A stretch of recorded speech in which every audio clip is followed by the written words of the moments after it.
Hi, Dr. Mark here at Natural Health. Hope you're having a great day.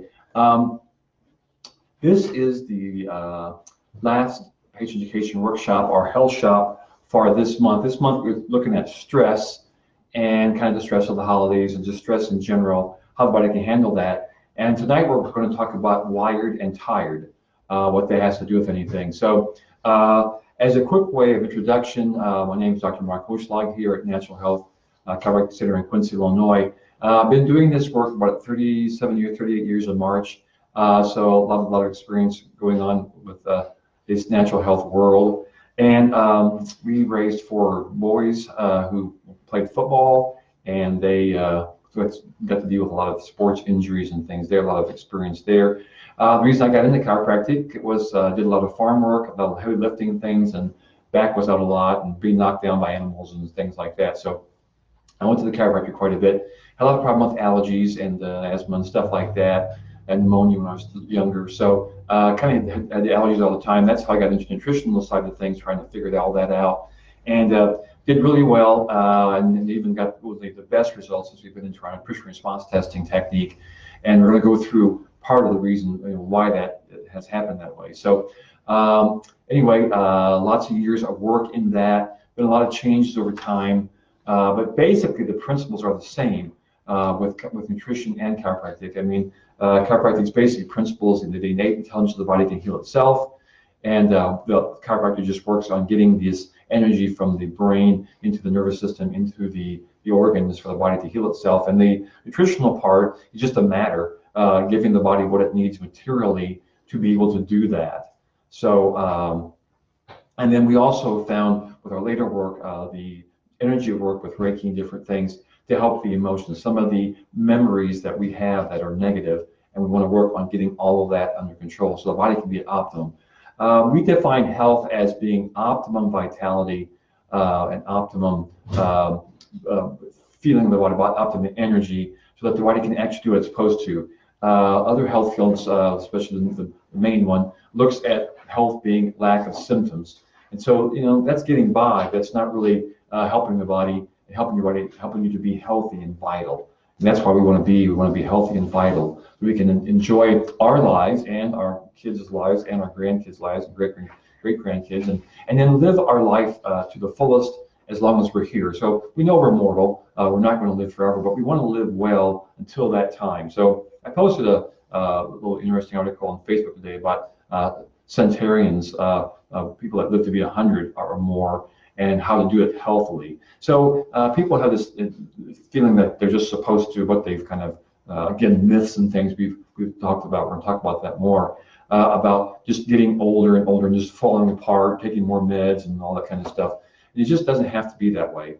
That's the medical model. That's disease management. That's not health. So we're in a different paradigm here, looking at health, natural health, looking at vitality and energy. So anyway, what that has to do with anything with our topic, since our topic is tired and wired, it's about trying to find balance in these systems. Now, the tiredness, of course, comes from your body just being stressed out, not able to sleep, and the wired, where the body's just crazy running around, all this energy. And we want to try to get that more into a balance so the body has controlled energy that's there when you need it, but when you get to sleep, you can relax. And the systems that have to deal with that energy part of regulation, regulating energy and metabolism, is the autonomic nervous system. And the autonomic nervous system is comprised of 2 parts: the parasympathetic nervous system, which is your rest and relax and rebuild system, nervous system, and then the sympathetic nervous system is your fight or flight. And so the problem most people have is, in our society, we're always usually into the sympathetic system. Most people are overloaded into the sympathetic system. We're revving ourselves up on caffeine, on sugar, all kinds of things. We're just running all day. And the problem is that type of energy, especially sugars and things, robs the body of the nutrition it needs for the parasympathetic system to work. So people just can't sleep at night. They just can't rest. So a lot of people don't sleep. They have insomnia. They're wound up. They can't get to sleep, or they wake up too early.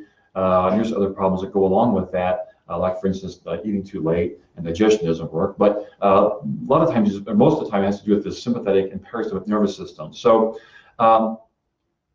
We do a lot of work with that here at our office, and we're one of the few offices dealing with this because of our nutrition response testing technique. We're trained in learning about the sympathetic and parasympathetic nervous system and how to get those to work in balance. And one of the big testing devices that we use is our heart rate variability exam test. So I'm going to read through a little bit of the information here, and we'll go into it a little bit farther. But the heart rate variability unit allows us to examine the integrity of the sympathetic and parasympathetic nervous systems. So look at how that is working in the body. The problems that show up on our test prevent the nutrition that we are using from working.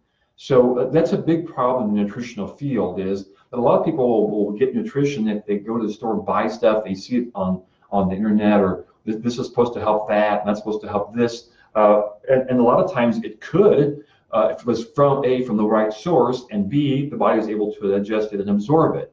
And those are big variables, because any of the vitamins usually that are out there that are cheap are from the wrong source.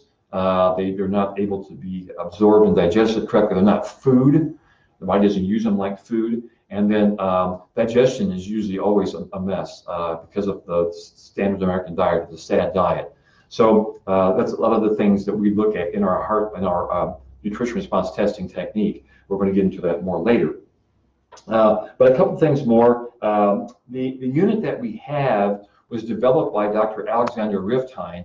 And if you do a search on the internet, you're going to come up with a lot of information about him, Dr. Alexander Riftine. He was a Soviet scientist, and he developed this heart rate variability unit to determine if Soviet nuclear submarine personnel could be the sailors in these subs, because they didn't want to put people in the subs. They're going to be underwater and then die.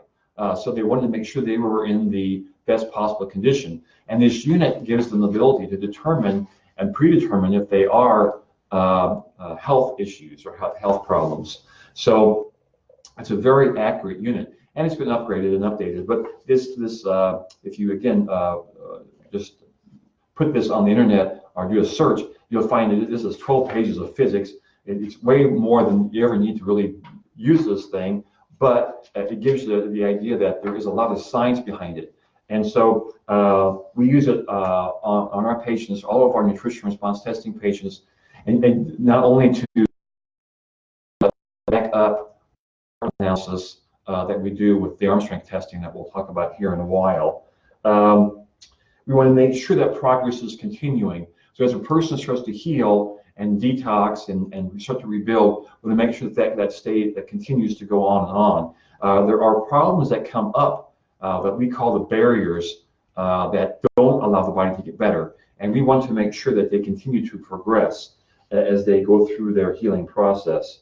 We also can do this to check the physiological age of the patient.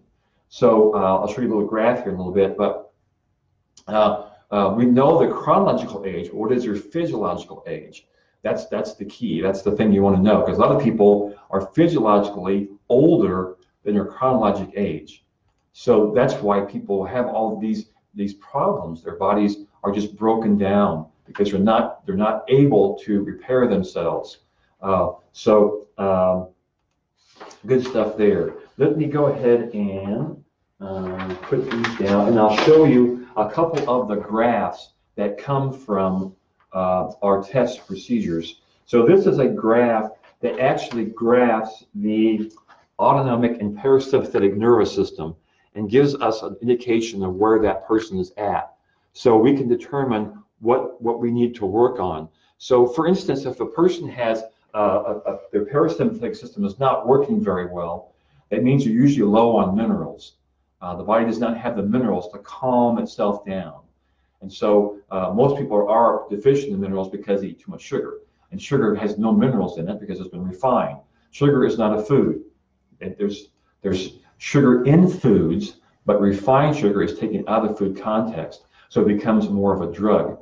And so the body has to rob Peter to pay Paul to use refined sugar.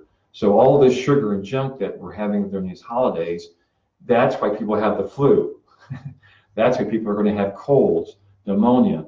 as the winter months go on. There's other reasons too, but that's at least a big part of it. So that's one of the graphs we get. This other one here, and I don't have this to put on the comment section. I forgot to have make a copy of this. But anyway, if you come in and have one of our tests, but this gives us a graphical presentation of physical fitness. So it's graphing the levels of adaptation reserve, how much energy the body has to handle stress, and how much energy the body has for the organ systems to work. And so a healthy 50-year-old is right at 7'4", right in the middle there. And we try to get patients to come into the blue square. So this person, say they were 50 years old, but their physiological age is more like 75, way over here. So that's why we want to see where this is at and then use that information to help them to get over into a younger physiological age. Now, again, I joke with patients about this because this is not about turning into a Navy SEAL or about turning into a 16-year-old. It's not that crazy thing. It's just about getting your body to the best it can be, to be at optimum again, which is our goal with all of our work. So that's how we can look at this wound, and when you're just too wound up and can't rest, you're wound up and tired at the same time. It seems weird, but this is why. This is a nervous system issue, and these sympathetic and parasympathetic nervous systems need to be able to come up and down as they need to. So an example of this is normally a person who would be able to work all day, and then at nighttime, if they start to sit down, their body starts to calm down, and pretty soon they're ready for bed, or they fall asleep in the chair. Not always a bad thing. It just means that their body's ready for rest, and it needs that rest to repair itself. And if you're not sleeping at nighttime, you're not repairing. You're aging a lot faster. And if you're tired all day, sometimes that means the patient's just in parasympathetic mode. It wants to rest. People that are sick need to rest because they need their parasympathetic system to come up to take care of the immune system working, metabolism, all those things that body needs to repair itself. So it's a very interesting information. We do these tests on all of our nutrition response testing technique patients, and we can do these on anybody that comes in. So it's a very interesting test. Again, if you're big into science, this is where you want to go. Do a Google search on Dr. Alexander Riftine and the heart rate variability exam. It gives you lots of information there. Okay, good. So I think that gives you some pretty good information about that. We'll just go ahead then and go into our nutritional work and we talk about here. So you'll kind of get an idea of what do we do then when we find these problems? What do we do when a patient comes in? And most people that come in, one of their main problems is fatigue, even chronic fatigue. So they get up in the morning, they have no energy, or at nighttime they can't sleep. This is this wound up but tired thing. So we want to get this all balanced out. So we'll go through some handouts. If you come to one of our patient education workshops, you'll get a list or a whole goodie bag full of these handouts. I'm going to kind of run through some of them so you get an idea of what's going on. But the first one here called our myths and truths about nutrition. There's a lot of information floating around out there, and a lot of people's perspectives. There's a lot of goals some people have, things they're trying to get people to think about or do or sell, whatever. And it's not always truth. It has to do with what maybe their truth, but they're trying to sell something. So there's always a background idea here that they're trying to work on. So our myths and truths about nutrition, I'll give you a couple examples here. Now this one is weird. I like to bring it up because it just is part of this. So the myth vegetarianism is healthy. The truth is the annual all-cause death rate of vegetarian men is slightly more than the non-vegetarian men, and the annual death rate of vegetarian women is significantly more than that of non-vegetarian women. Now everybody thinks that vegetarianism is healthy, and that's the myth. But the problem is, to look at it in sequence, if a person is eating the SAD diet, the standard American diet, and they go to become a vegetarian, they're going to be healthier. They're going to do a lot of detoxing. They're going to do a lot of cleaning in their body, and you're getting off of all the refined sugar and junk like that. They're going to be a lot healthier. And a vegetarian diet works really well as a detox diet. We started all of our patients on more of a vegetarian diet. Again, getting them off of all the refined sugars and junk and stuff, which seems impossible, but it's something we do all the time. A lot of successes we have here. So vegetarianism is good, but there's other things the person needs. Now, a man being an animal, we have the essential fatty acids and the essential amino acids we have to get from the diet. And these come best from meats and proteins and things like that we can digest well. So it's a thing where we have patients kind of work through the vegetarian type of a thing and then get their bodies cleaned out, but keep them on some meats and even work into more of a ketogenic diet over time as they can go into that. It's not about you have to do one diet only or this diet only and this diet forever. No, it's what your body needs at that time. So we have people work through coming from the SAD diet, or Standard American diet, going into a more vegetarian diet, then more into a ketogenic diet. And that's how we get patients to lose weight so well. So, and really become healthier. Another myth is to avoid heart disease, we should use margarine instead of butter. Well, the truth is margarine users have twice the rate of heart disease as butter users. Now, if you look into the history of oils, margarine is a hydrogenated oil. It's not food.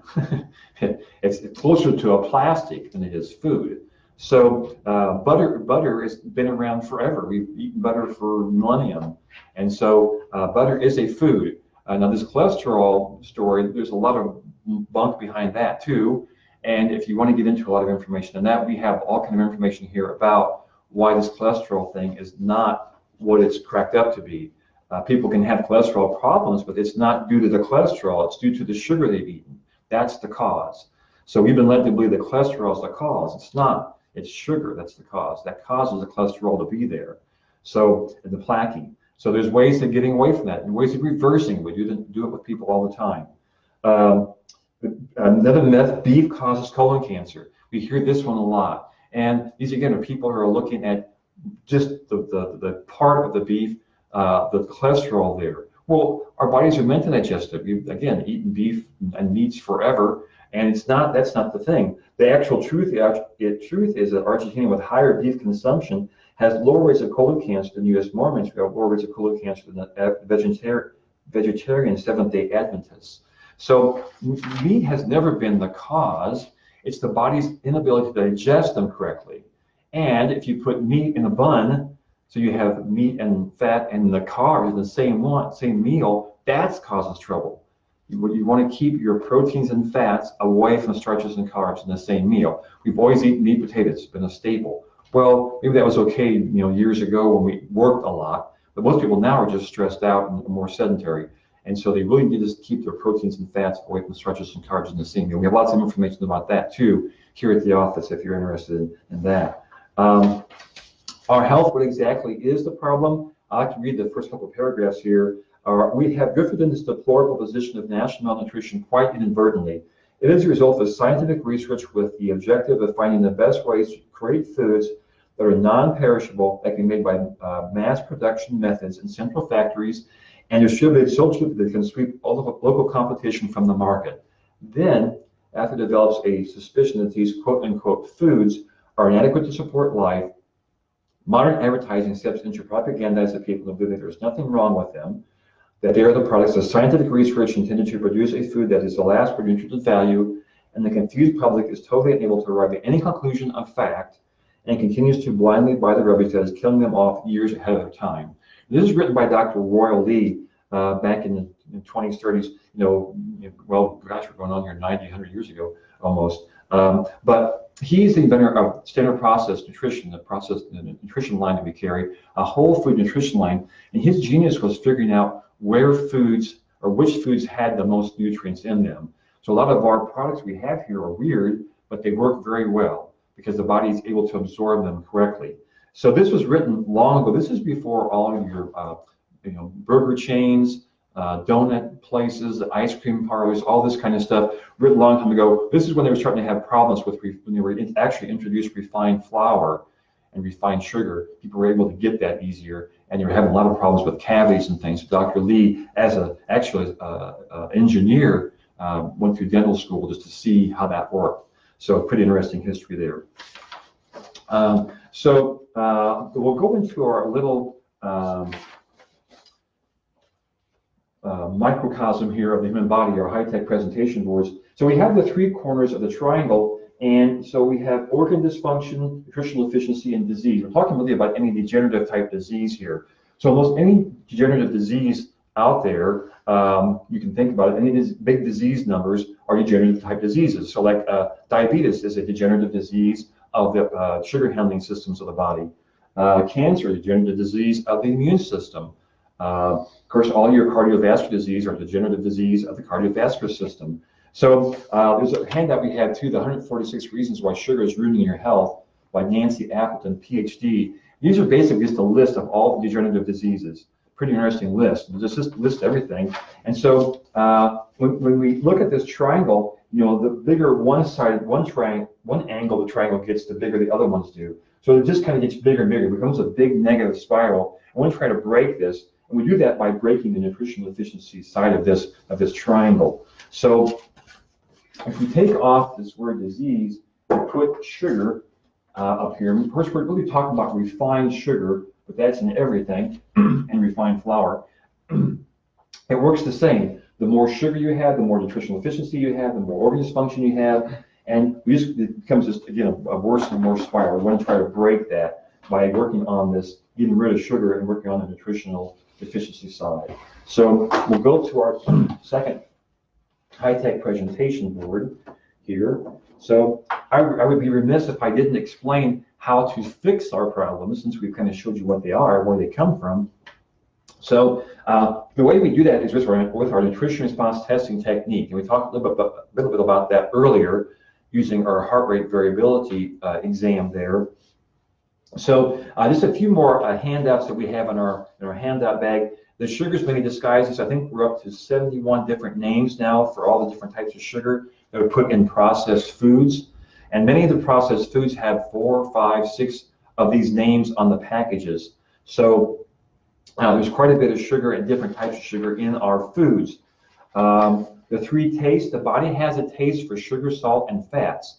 And the manufacturers know this, they know how to work with this. So all of their foods usually have different variable amounts of sugar, salt, and fats. So we're tempted with those foods, and we get actually addicted to those foods.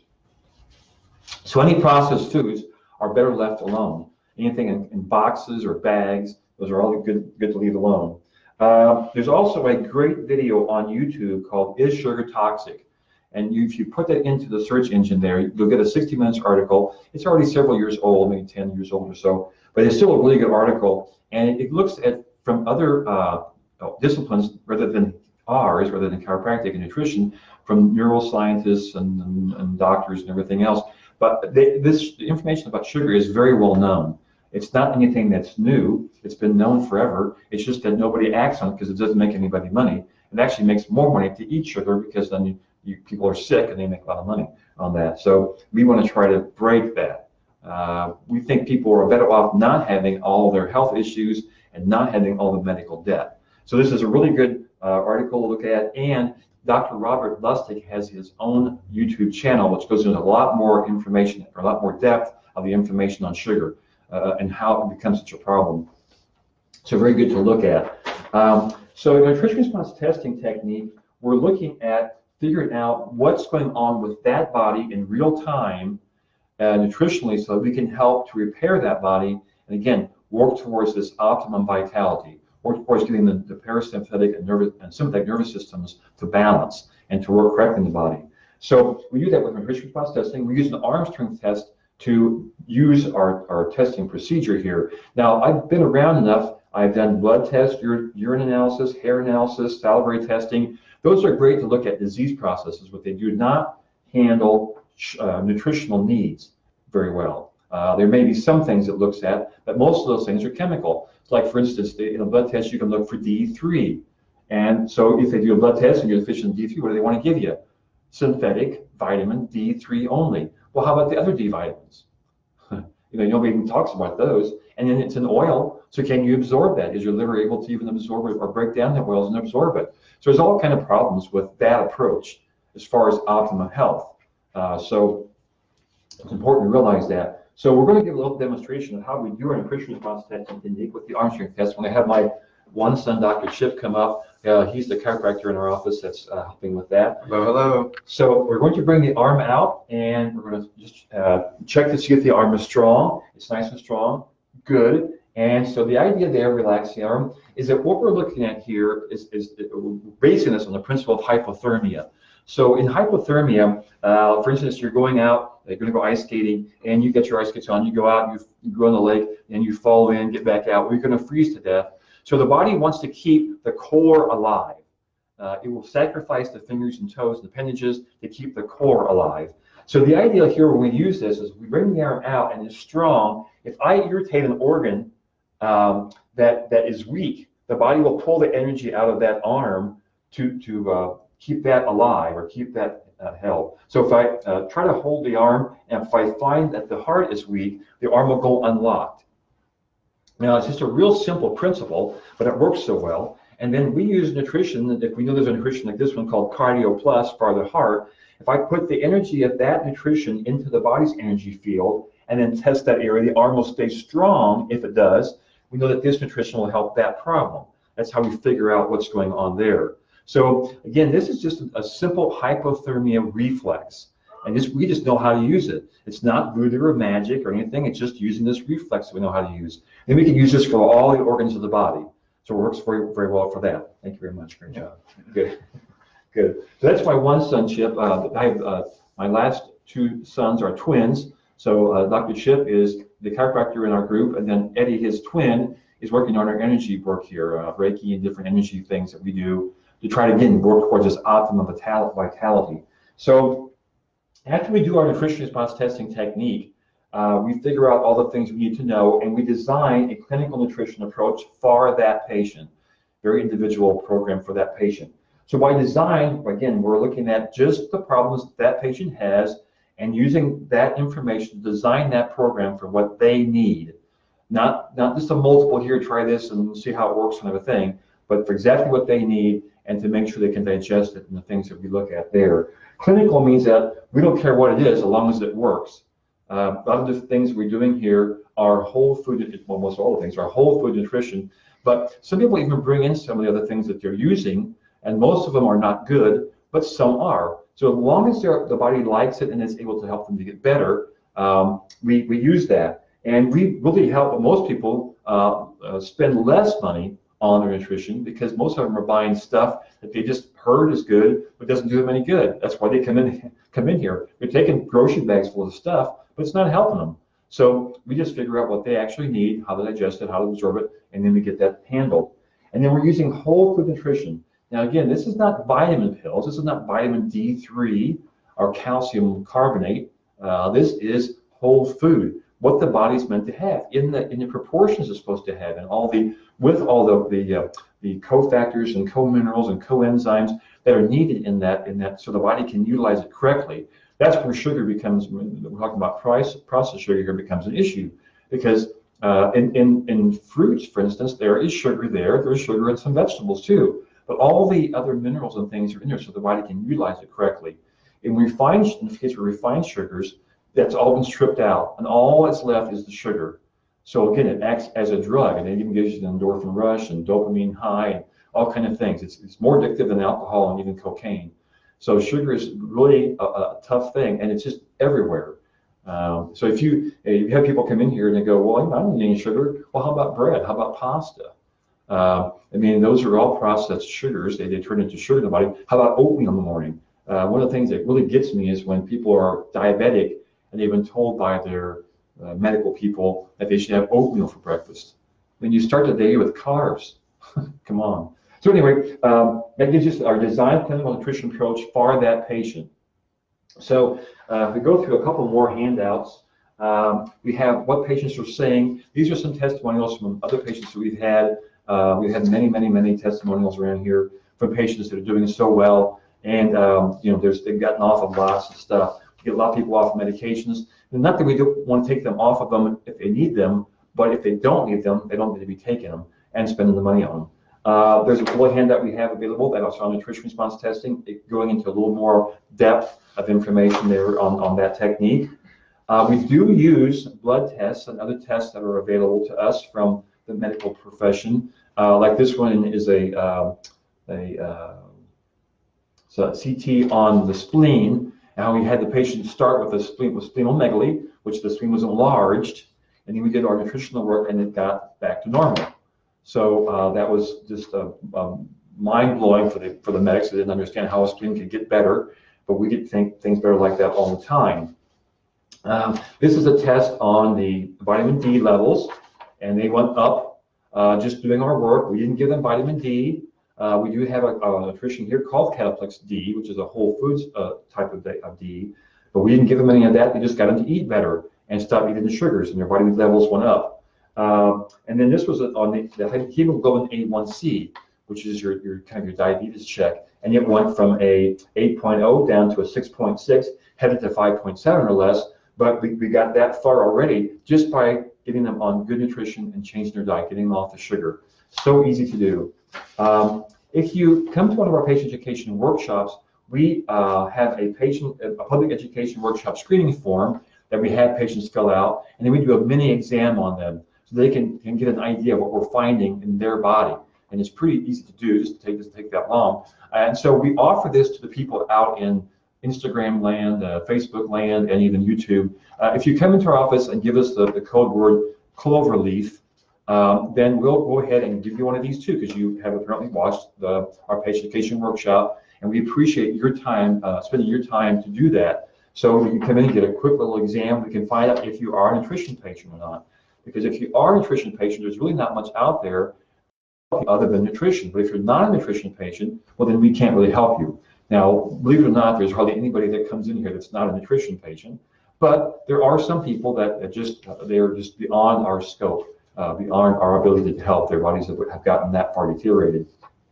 There's a good book list here. We have, if you want more information, some reading there.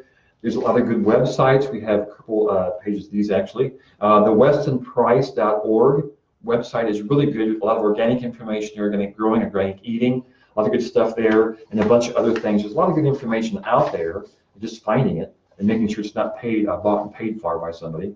And then there's a lot of videos. We have some of the list of those on YouTube, Netflix, that are just free and go over this. The one called Super Size Me, that's one really about McDonald's, but really about all the fast food chains. And if you watch that, well, you won't go there anymore. So it's a good one to get a hold of, save a lot of money. Then the new childhood in America. I mean, we know that the kids are overweight. The asthma is increased. ADHD is highs. There's 1 in 20 has seizures. Autism rates are way up there. And so there's a lot of reasons for that. And we work with all those reasons. Heavy metal poisoning is a big one we find with the kids. The food dyes and colors are a big problem. Of course, way too many carbs and refined carbs, refined flours, and things like that. So I think we can help patients with that a lot. And then this is our little handout. We're chiropractic based, so we understand how the spine works. And people don't understand so much. They know that chiropractors help with neck and back pain, but what they don't understand is that all the nerves, all the energy that the body needs to repair itself come from above down, inside out, come from the brain through the spinal nerves into the body, and the nerves control all the cells of the body, either directly or indirectly. So if those nerves are being impinged upon some way, then they're going to have degeneration of some sort or a problem. Now, again, symptoms are the last thing to show up, but the first thing to go away.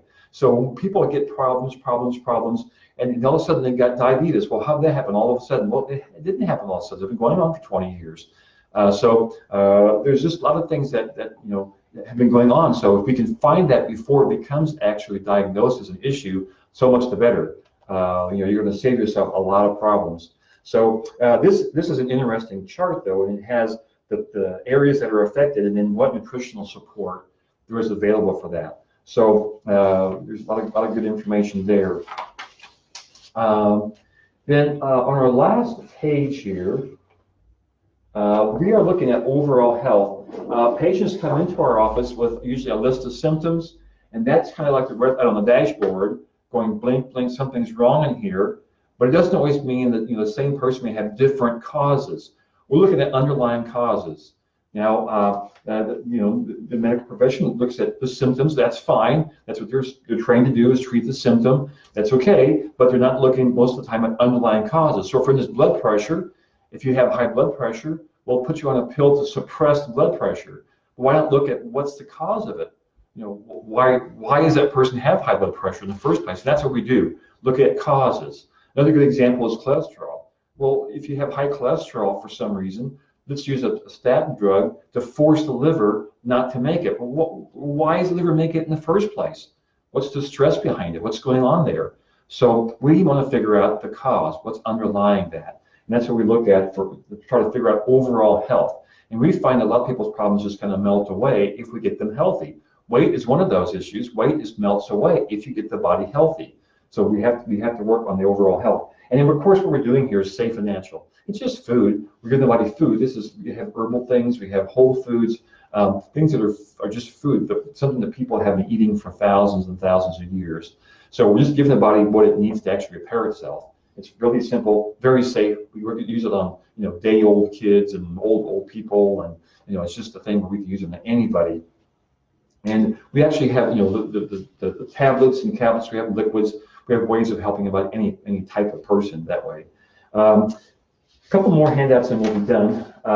This is our diet recommendation sheet here, and it kind of gives us an idea. Well, there's a couple books that I have recommended here. Protein Power, written by Dan and Mary Eads, is really good. It goes into more information about this. But there's a lot of other books out there that are real similar. Life Without Bread, the Sports Green Principle, Atkins' book. All these books are looking at getting off of the carbs, low carb diets. Now, people tweak them different ways and that kind of thing. And the reason they have to tweak them is because certain people don't react the same. So you have to figure out what that body works best with. And so we try to do that with all of our patients.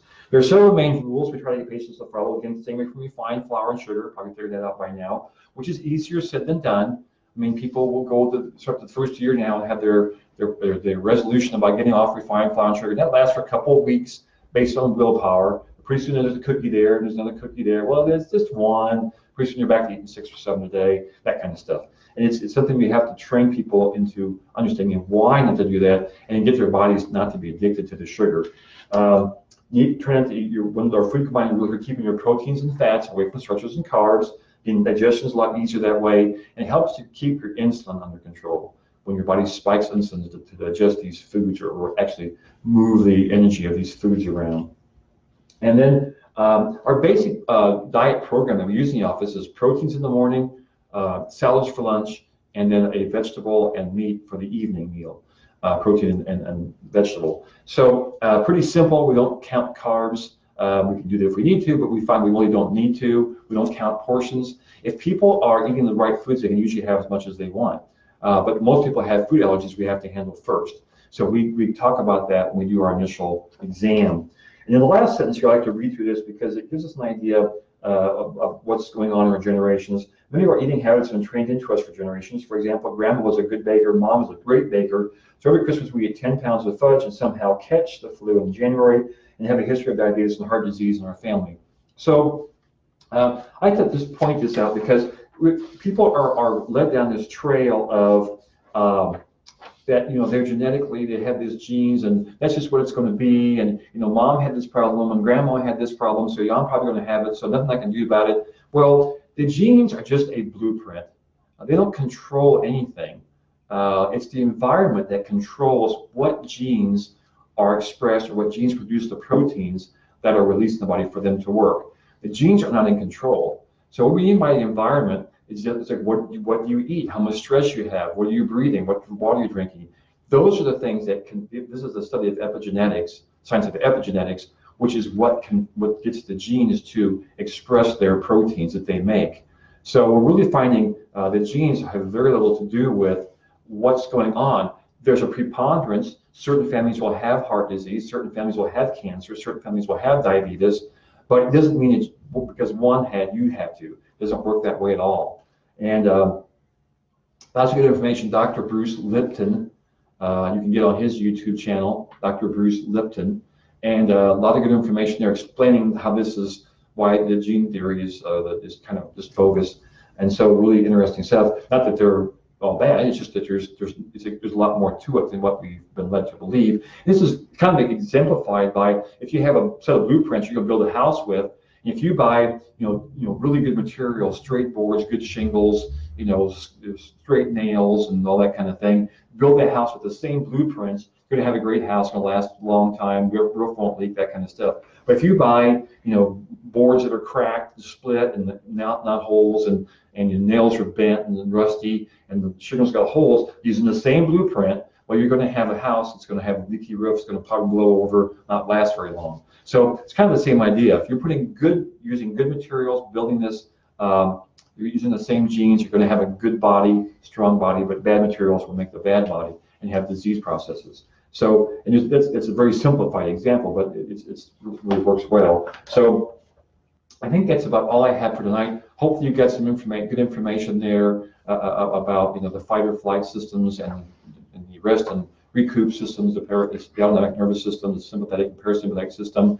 Don't forget to like us and subscribe to our channel, where we have a YouTube channel, Natural Health Quincy. We're also on Brighteon, brighteon.com. It's a little more open system for videos. We'll again have this on it. It'll be able to be picked up on Facebook and Instagram.